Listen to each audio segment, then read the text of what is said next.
आरोग्य का आशीर्वाद भी मिलेगा।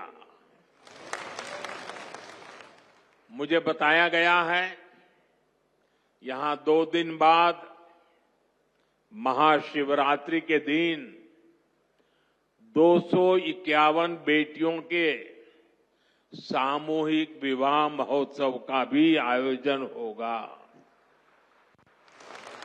मैं इस पुण्य कार्य के लिए भी बागेश्वर धाम की सराहना करता हूं। मैं सभी नवविवाहिता दंपतियों को, मेरी बेटियों को सुंदर और सुखी जीवन के लिए अग्रिम बधाई देता हूं, हृदय से आशीर्वाद देता हूं।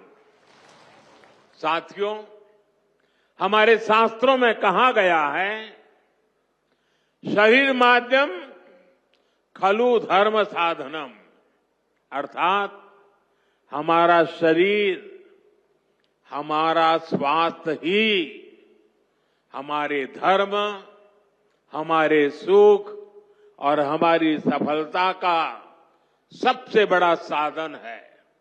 इसलिए जब देश ने मुझे सेवा का अवसर दिया तो मैंने सबका साथ सबका विकास के मंत्र को सरकार का संकल्प बनाया और सबका साथ सबका विकास के इस संकल्प का भी एक बड़ा आधार है सबका इलाज, सबको आरोग्य। इस विजन को पूरा करने के लिए हम अलग अलग स्तर पर फोकस कर रहे हैं। हमारा फोकस है बीमारी से बचाव पर। आप मुझे बताइए, यहां स्वच्छ भारत अभियान के तहत टॉयलेट, शौचालय हर गांव में बने हैं कि नहीं बने हैं? इससे आपकी मदद हुई कि नहीं हुई? आपको पता है, शौचालय बनने से एक और फायदा हुआ है।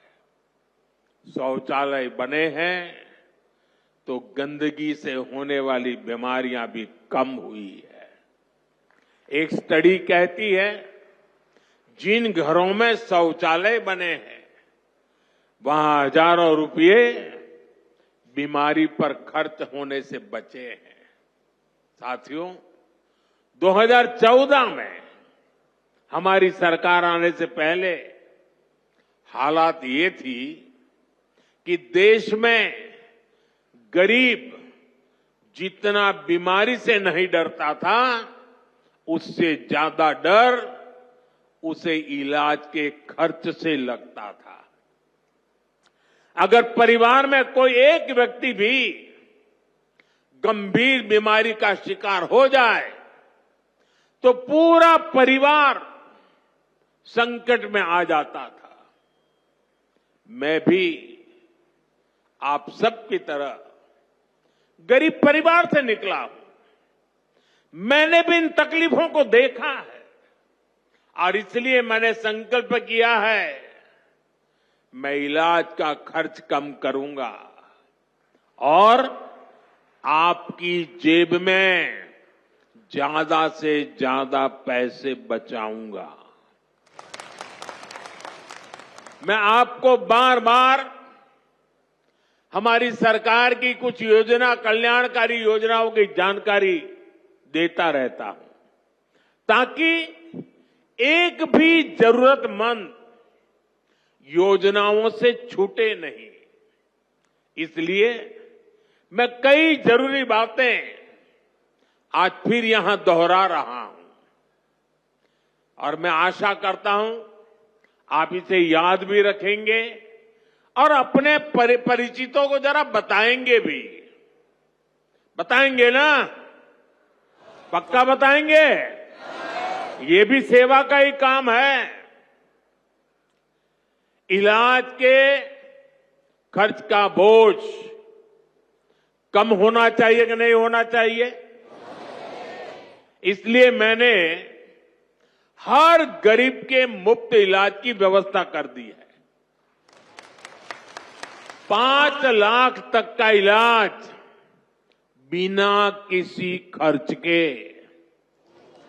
किसी बेटे को अपने मां बाप के इलाज के लिए 5 लाख रुपए तक खर्च नहीं करना पड़ेगा।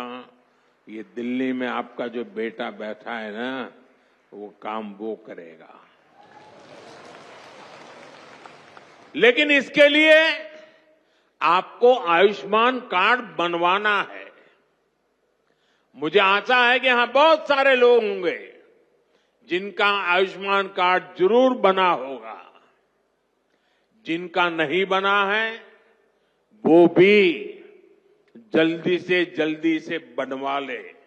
और मैं मुख्यमंत्री जी को भी कहूंगा कि इस काम को, इस क्षेत्र में अगर कोई छूट गए हो तो तेजी से इसको आगे बढ़ाया जाए। साथियों, एक और बात आज आपको याद रखनी है। अब गरीब, अमीर, मध्यम वर्ग, कोई भी परिवार हो, परिवार में 70 साल से अधिक उम्र के सभी बुजुर्गों के लिए भी मुफ्त इलाज के लिए आयुष्मान कार्ड बन रहे हैं। ये कार्ड भी ऑनलाइन ही बन जाएंगे। इसके लिए कहीं किसी को कोई पैसा देना नहीं है। और अगर कोई पैसे मांगता है तो सीधे मुझे चिट्ठी लिखना, बाकी काम मैं कर लूंगा।